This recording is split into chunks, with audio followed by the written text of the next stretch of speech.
우리 함께 찬양하겠습니다. 찬송가 449장 함께 주님께 찬양하겠습니다.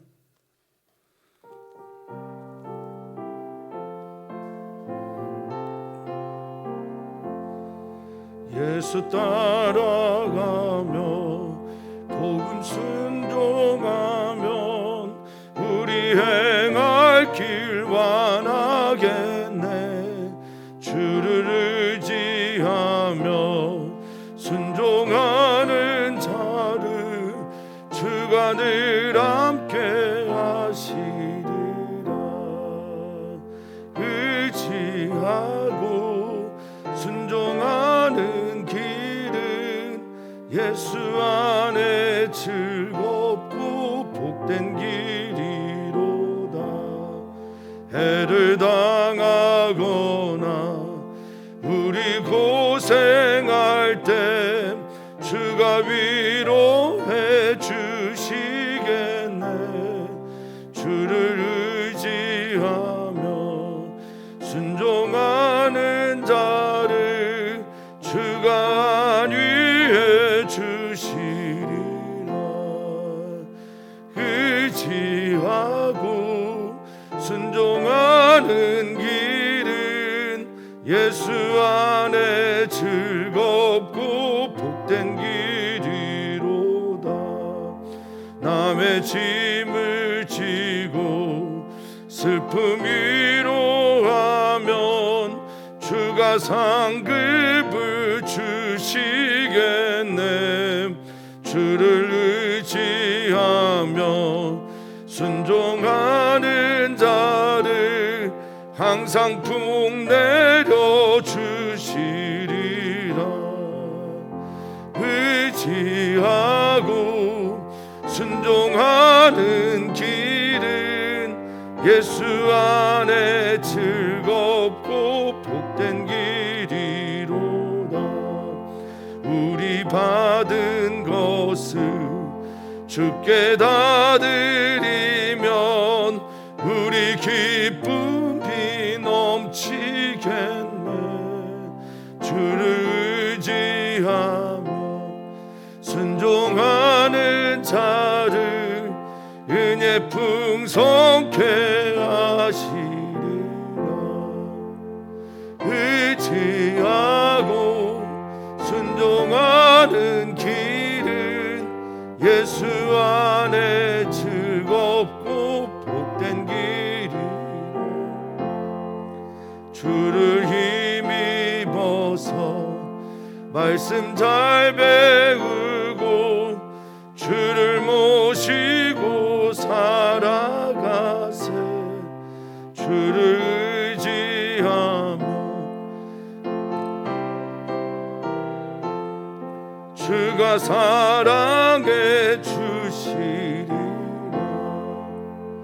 의지하고 순종하는 길은 안에 즐겁고 복된 길이다. 아멘. 아멘.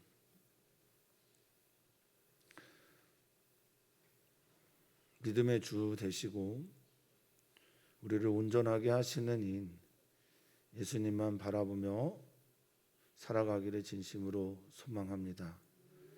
이것이 우리 인생의 행복의 길입니다.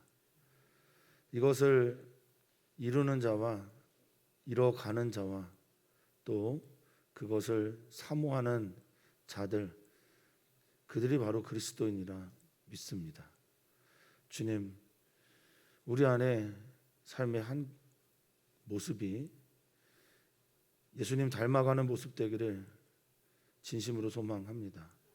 누군가에게 어깨를 내어줄 수 있는 삶이며 누군가에게 통로가 되는 삶이며 누군가에게 이 세상의 가장 행복한 길이 무엇인지를 가르쳐 줄 수 있는 길, 그 길을 갈 수 있는 우리 성도님들 되게 해 주시옵소서.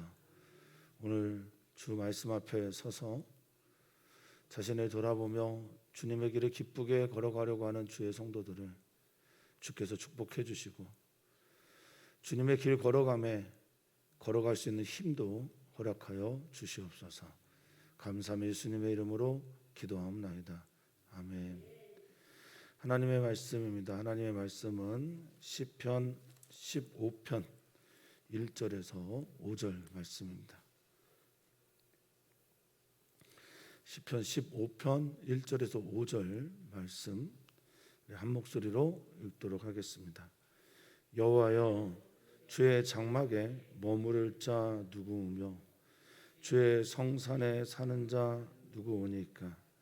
정직하게 행하며 공의를 실천하며 그의 마음에 진실을 말하며 그의 혀로 남을 허물하지 아니하고 그의 이웃에게 악을 행하지 아니하며 그의 이웃을 비방하지 아니하며 그의 눈은 망령된 자를 멸시하며 여호와를 두려워하는 자들을 존대하며 그의 마음에 서운한 것은 해로울지라도 변하지 아니하며 이자를 받으려고 돈을 꾸어주지 아니하며 뇌물을 받고 무죄한 자를 행하지 아니하는 자이니 이런 일을 행하는 자는 영원히 흔들리지 아니하리이다.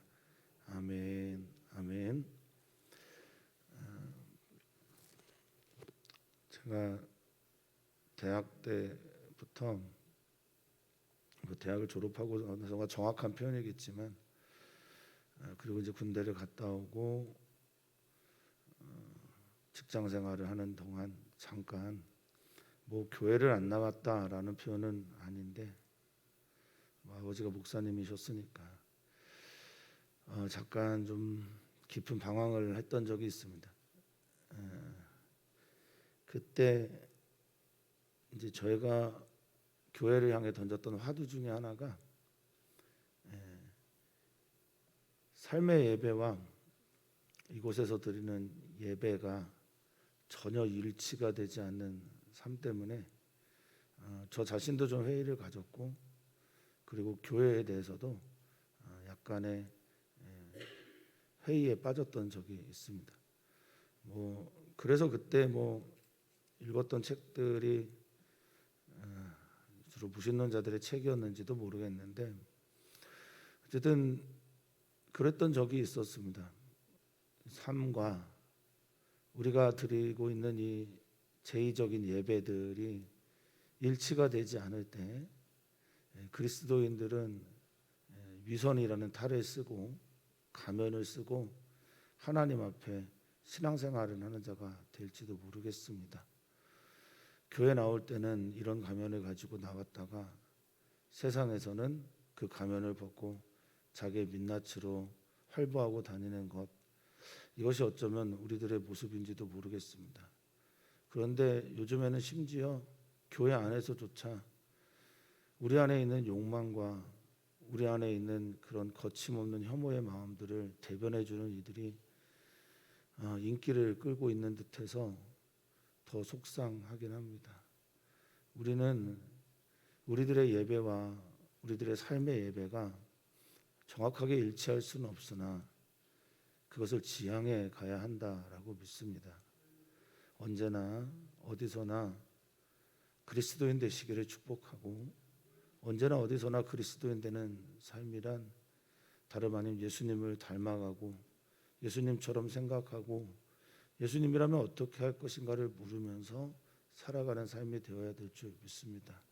우리 하나님은 우리의 이 예배도 중요하게 생각하시지만 우리의 삶에서도 어떠한 예배자의 삶을 살아내고 있는지에 대해서 관심이 있다고 믿습니다. 사랑하는 성도님들의 삶 속에서의 예배 나타나기를 진심으로 응원합니다. 그리고 기도합니다. 힘이 든 길임을 잘 알고 있습니다. 누구에게도 쉽지 않은 것임을 너무나 잘 알고 있습니다. 그렇지만 우리가 이 지향을 포기하지 않았으면 좋겠습니다.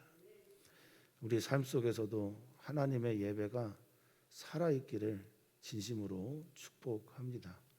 오늘 시인은 그래서 그런지 모르겠지만 첫 번째 질문과 함께 나머지 4절을 그것에 대한 답으로 바꾸어서 하는데 모든 것이 삶 속에서 내가 어떤 태도와 어떤 자세와 어떤 행함이 있어야 되는지에 대해서 말해주고 있습니다. 근데 어떤 질문을 하고 있는지, 그리고 그 질문에 담겨져 있는 진짜 뜻은 무엇인지 오늘 생각해 보았으면 좋겠습니다.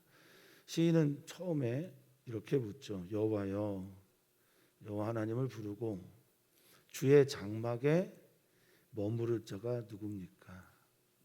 주의 성산에 사는 자가 누굽니까를 묻습니다.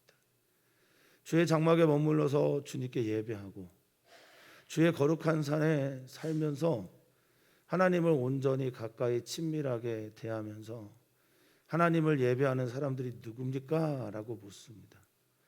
그런데 이어서 대답하는 2절과 5절까지의 이야기는 예배를 많이 드리고 번제를 드리고 희생제를 드리고 화목제를 드리고 소제를 드리고 무엇을 하고에 대한 성막 성전에서의 삶이 아니라 우리 실생활에서 어떤 삶을 살아야 되는지를 말해주고 있기에 우리의 삶이 주님께 가까워야 한다. 우리의 삶 속에서 주의 장막이 펼쳐져야 한다. 우리가 있는 곳에서 주님의 거룩한 성산이 이루어져야 된다라는 것을 말하고 있음이 분명하다고 믿습니다.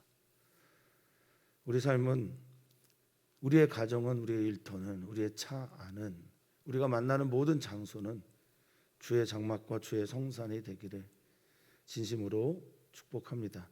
이 주의 장막이라고 하는 장막은 우리가 출애굽기를 하면서 계속 대했던 단어인데 오헬이라고 해서 진짜 장막입니다. 주님의 집을 말하는 거고요. 주님의 집에 우리는 다 살고 싶습니다. 그렇죠? 주님 안에 살고 싶고 주님의 집에 머무르고 싶습니다. 성전의 문지기 그것도 괜찮습니다. 저 악한 이들의 우두머리가 되는 이보다 주님의 성전에 문지기도 괜찮고 그저 주님의 성 안에 있기만 한다면 저는 족합니다라고 말하는 시편 84편의 고백처럼 우리는 주님의 장막에 머무르고 싶어 합니다. 여기 머무르다라는 단어도 두 가지의 뜻이 있는데 이게 구르라고 하는 히브리어입니다. 하나는 길에서 벗어나다. 근데 또 하나는 머무르다, 거류하다, 살다 이런 뜻이 있어요. 왜 이렇게 이중적인 단어를 썼을까? 샥한, 완전히 거주하고 머물다라고 하는 그 다음 단어를 쓰지 않고 왜 구르, 가끔 길에서 벗어나기도 하고 도망가기도 하는 이 단어와 함께 이 구르라는 단어를 썼을까? 저는 그냥 그렇게 느껴집니다. 우리 안에 머무르고 싶은 마음이 진짜 있나? 우리는 우리의 마음 속에서 주님의 장막에 머무르고 싶은 마음과 머물고 싶지 않은 마음이 늘 싸우고 있구나. 그래서 혹시 구르란 단어를 쓴 건 아닌가 이렇게 생각해 봅니다. 사실 그렇거든요. 제가 운전하고 가는 차에 굉장히 어려운 분이 타고 있으면 불편하거든요. 그런데 주님의 장막에 늘 머무르고 싶으십니까? 우리의 집에 어려운 손님이 오시면 방 청소까지 하신다고 하더라고요. 제 신방 갈 때 웬만하면 화장실도 잘 안 가려고 하는데 방에 들어가는 건 엄강생수입니다, 저한테는. 그런데 들어가지 않을 방까지 깨끗하게 치우신다고들 하시더라고요. 어려운 분들이 오시면 어떠세요? 편하십니까? 그래서 구르라는 단어를 썼는지 모르겠어요. 그럼에도 불구하고 사모해야 하는 이유는 뭐죠? 그분이 어렵지만은 않기 때문이겠죠. 또 그분이 우리를 살려주시는 분이기 때문에 그렇겠죠. 사랑하는 성도님들의 저에게 묻는 질문이기도 하지만 차 안에는 우리 주님이 같이 타고 계시죠? 사랑하는 성도님들의 가정과 일터에 우리 주님이 같이 머무르고 계시죠? 정말 사모하고 바랍니다. 근데 그 어려운 분이 우리의 집에, 우리의 잔에, 우리의 모든 곳에 들어와 계신다라는 건 사실 우리의 삶이 그렇게 쉽게 받아들일 수 있는 문제는 아닌 듯해요. 그렇지만 시인은 사모합니다. 나 머무르고 싶다고, 거기에 거주하고 싶다고, 주의 거룩한 산 그곳에서 살고 싶다고. 도대체 누가 주님 그곳에 삽니까? 이 밑에 있는 살다라고 하는 단어 샤칸이란 말인데, 거주하다, 거하다, 아래 앉아있다, 머물다 이런 뜻을 가지고 있죠. 그래서 여기에서 성막이라는 단어가 나오죠. 미시칸이라고 해서 하나님의 임재하는 곳. 하나님의 임재하는 곳에 살고 싶습니다. 그런데 누굽니까? 누가 거기에 살고 있습니까? 우리 성도님들이 이런 질문 많이 하죠. 우리는 어떻게 하나님의 임재를 경험할 수 있습니까? 살아계신 하나님을 어떻게 만날 수 있습니까? 살아계신 하나님과 어떻게 날마다 임마누엘 할 수 있습니까? 이런 질문 많이 하지요. 그것에 대해서 이 시는 답을 합니다.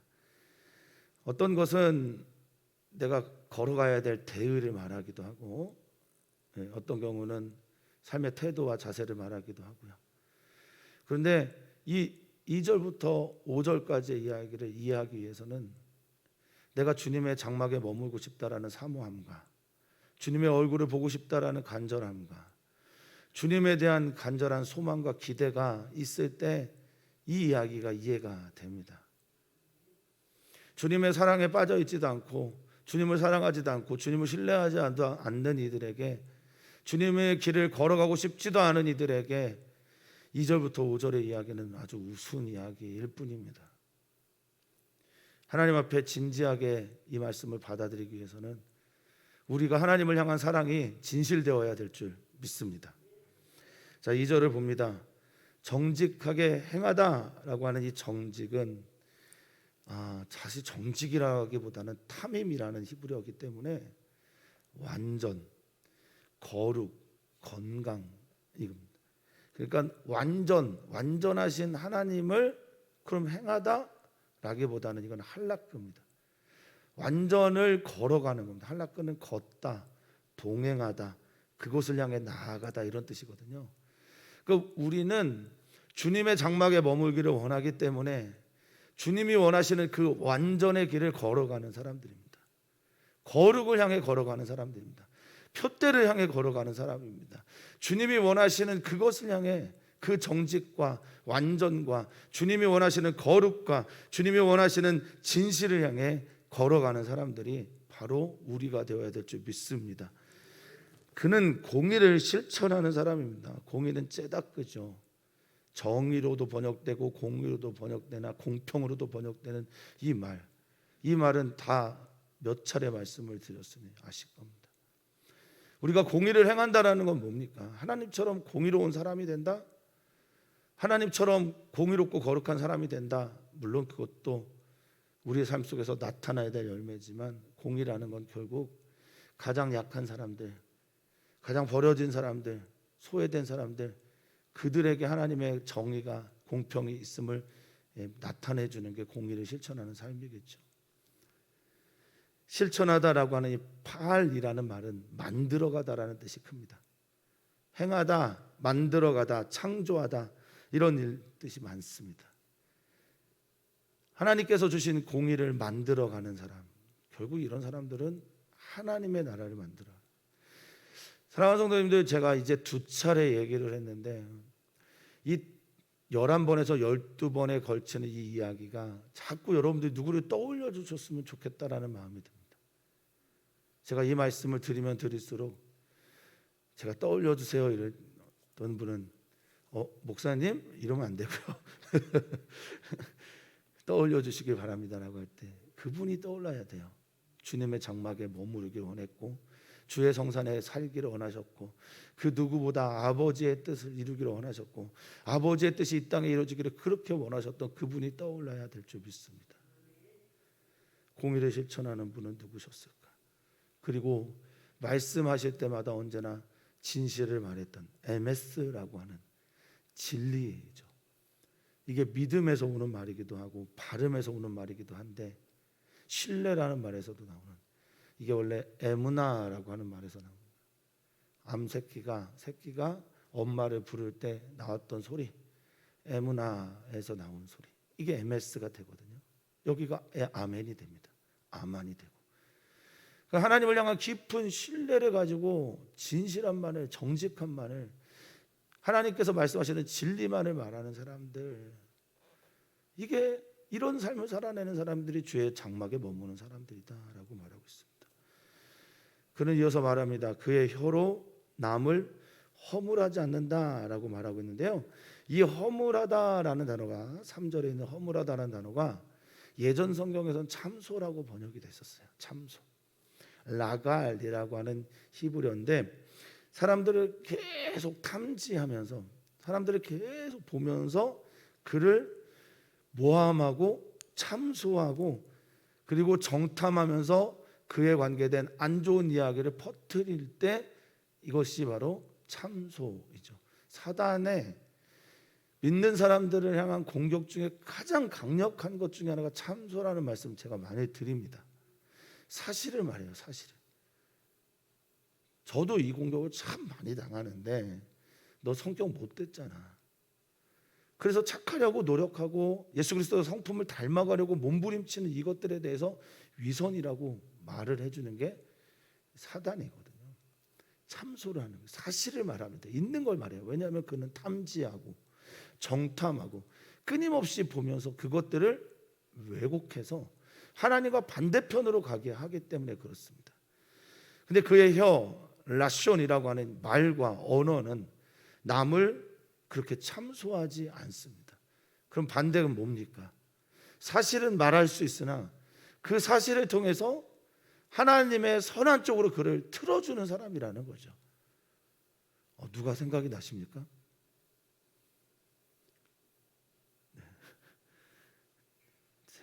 네. 예수님이 생각났으면 좋겠습니다. 그의 이웃에게 악을 행하지 않는, 그의 이웃은 레아라고 해서 동료도 되고 친구도 되고 친척도 되고 형제도 되고 자매도 되는 폭이 굉장히 넓습니다. 근데 예수님의 삶을 보면 예수님에게 이웃은 모든 사람이었어요.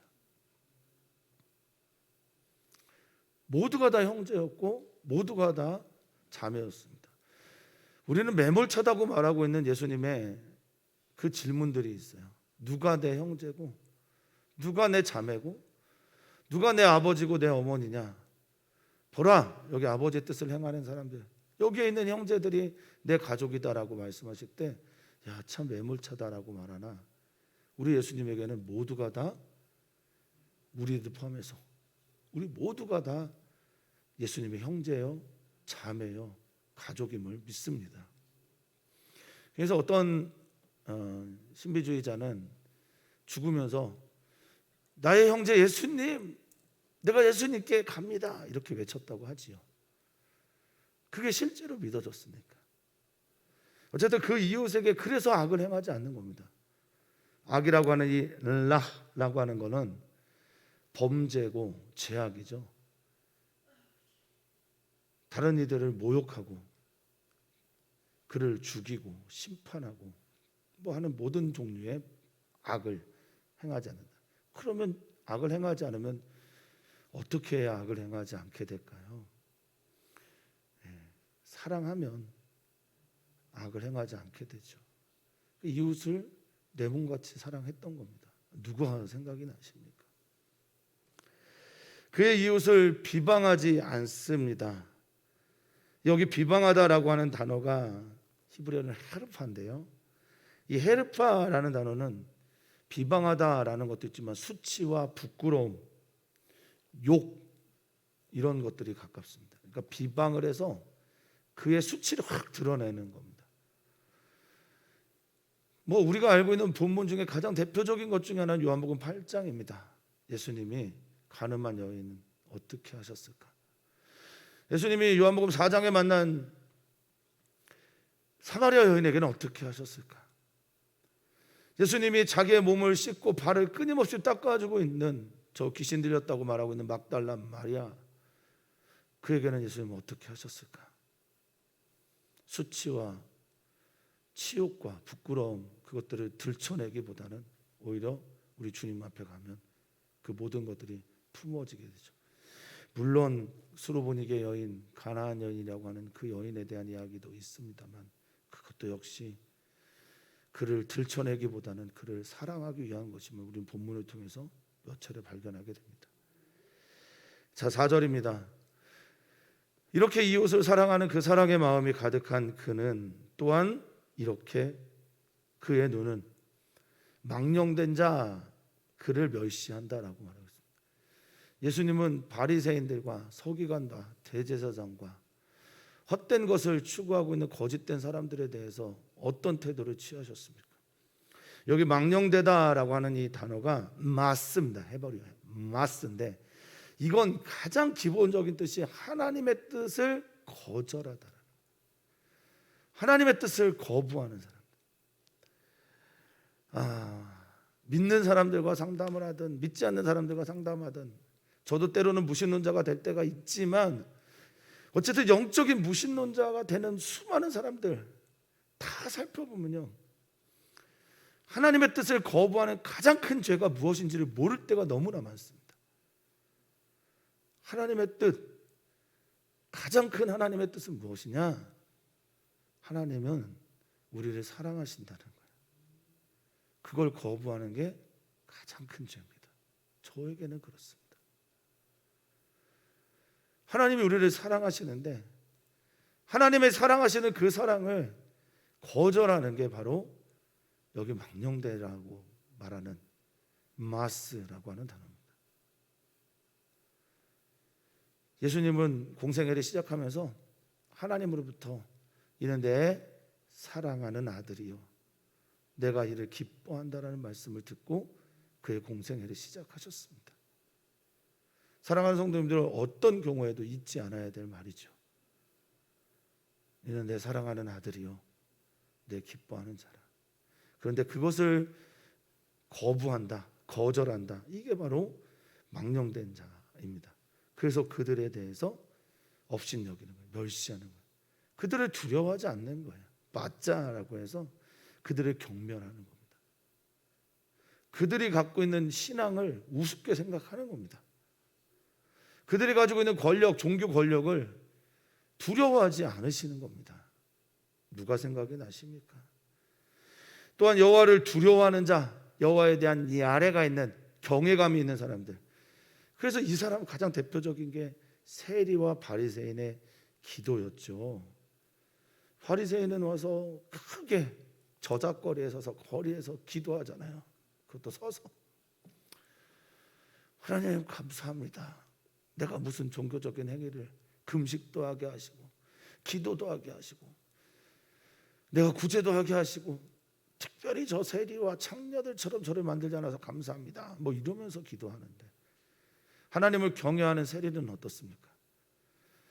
기도하는데 감히 얼굴을 들지도 못하고 저 구석에서 고개를 푹 숙이며 저를 용서해 주십시오.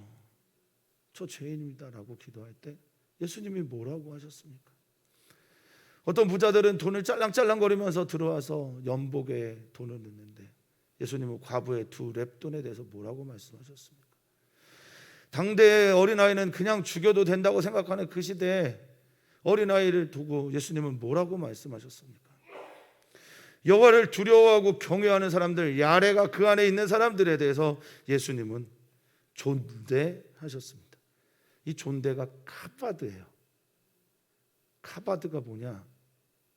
영광스럽다라는 뜻입니다. 그를 영화롭게 대했다라는 겁니다. 그리고 그는 어떻습니까? 여호와의 전에 머물기를 원하는 사람들은 마음에 서원한 것이 있다, 하나님께 약속한 것이 있다, 그러면 약속한 것에 대해서 상황에 따라 상관없어요. 해로울지라도, 해롭다라고 하는 이 말, 내게 이익이 되지 않고 좋지 않고 상황이 안 좋다라고 하는 라라는 단어를 썼습니다. 내게 유익이 안 되는데 그럼에도 불구하고 하나님께 약속한 거니 그것은 변개치 않습니다. 무트라고 해서 변화를 일으키지도 않고 변장을 시키지도 않고 옮기지도 않습니다. 예수님이 기도를 이렇게 하셨고 예수님이 삶을 이렇게 사셨죠. 5절입니다. 이자 때문에 돈을 꾸어주지 않습니다. 누군가의 이익을 위해서, 자신의 이익을 위해서 누군가에게 돈을 꾸어주고 이자를 받지 않습니다. 그냥 돈만 꿔줬다는 얘기죠. 뇌물을 받고 무지한 죄를 해하지 않습니다. 뇌물, 이 자본주의 사회에서 이 돈에 대한 얘기가 우리에게 너무나 익숙하기 때문에 꿔주면 이자를 받고 또 그 이자를 가지고 은행과 또 정부와 이 시장이 운영이 되고, 이 대출 이자 때문에 힘들어하는 분들 얼마나 많은지 모릅니다. 이 자본주의 사회에서 이 자본이라고 하는 이 무거운 것이 얼마나 사람들을 눈을 뒤집어 놓고 인간성을 잃어버리게 하는지 모릅니다. 뇌물을 받고 무죄한 자를 해하지 아니하는 자니, 이런 일을 행하는 자, 이렇게 살아가는 사람들, 이런 사람들은 영원히 올람인데요, 매일매일 날마다 변함없이 어떻다고 말합니까? 흔들리지 아니하다라고 말하고 있어요. 여기 흔들리다라고 하는 단어가 모트인데요, 이 모트라고 하는 히브리어는 흔들리다, 진동하다 이런 뜻도 있는데 미끄러지다, 미끄러 넘어지다 라는 뜻도 있습니다. 미끄러 넘어지지 않습니다. 오늘의 시를 보면서 저는 예수님이 계속 생각이 났습니다. 하나님이 항상 그 안에 머물러 계셨던 예수님, 그리고 그것을 너무 사모하셨던 예수님, 그 삶을 당신의 삶의 목적 삼으셨던 예수님, 그리고 우리 귀하고 존귀하고 아름다운 성도님들도 생각했습니다. 예수님 닮아가는 걸 삶의 표대와 목적 삼고 살아가시는 분들, 우리가 우리 안에 예수님 마음 품기를 간절히 소망하고 오늘 주님께 나아갔으면 좋겠습니다. 삶의 예배가 되는 은총이 있기를 축복합니다. 오늘 우리 기도하실 때 목회자들을 위해서 기도 부탁드리고, 그리고 주일 예배를 위해서 기도 부탁을 드립니다. 대한민국 상황을 위해서도 기도해 주시고, 성경학교와 수련회에 대한 어느 정도 계획이 약간 변화가 돼야 될지 모르겠지만, 아이들을 위해서, 다음 세대를 위해서 우리의 시간, 우리의 장소를 내어줄 수 있는 교회가 되기를 바라는 마음도 우리 안에 있었으면 좋겠습니다. 이렇게 대한민국이 어려우면 해외에 있는 선교사들이, 우리의 가족들이 그렇게 걱정이 됩니다. 그들을 하나님께서 지켜주시고 보호하시도록, 그곳에서도 하나님의 신실한 도움이 있도록 성도님들 기도를 부탁을 드리겠습니다. 오 주님, 주의 장막에 머무르고 싶습니다. 주의 성산에 거하고 싶습니다. 우리가 있는 모든 곳이 주의 장막이 되기를 바라고, 내가 사는 모든 곳이 주의 성산이 되기를 진심으로 소망합니다. 그런데 생각해 보니 그렇게 원한다고 말하지만 우리 주님을 부담스러워할 때가 얼마나 많은지 모르겠습니다. 그럼에도 불구하고 우리 주님을 알면 알수록 우리 주님이 부담스럽지 않기를 소망합니다. 어려운 분, 두려운 분, 심판하는 분이 아니라 사랑하는 분, 도와주는 분, 나를 이끌어주는 분, 나와 함께 하시는 분, 푸른 초장 실만한 물가로 인도하시는 분, 나의 손을 놓지 않으시는 분, 나를 지명하여 부르신 분, 불의 해를 받지 않도록 불의 위험에서 지켜주시는 분, 물을 건널 때, 강을 건널 때 물의 해를 지켜주시는 분, 언제나 우리와 함께 하시며 불기둥 구름기둥으로 우리를 인도하시는 분으로 믿어지고 여겨질 때 우리는 주의 장막에 거하고 싶습니다. 주의 성산에 거하고 싶습니다 라는 말이 절로 나오게 될 것입니다. 주를 알게 해 주십시오. 주님을 배우게 해주십시오. 아버지, 옷을 찢지 말고 마음을 찢고 주님께 나오게 해주십시오. 힘써 여호와를 알게 해주십시오. 힘써 여호와를 알므로 아는 그 하나님으로 인하여 우리의 믿음이 더 확장되고 믿음의 역사가 나타나는 우리들의 삶이 되게 해주십시오. 삶의 예배하고 싶습니다. 삶이 예배가 되고 싶습니다. 삶의 예배도 성공하고 싶습니다. 우리 사랑하는 지체들, 삶 속에서 주님의 영광을 드러내는 아름다운 예수 그리스도 닮은 이들 되게 하여 주시옵소서. 감사하며 예수님의 이름으로 축복하며 기도하옵나이다. 아멘. 아멘.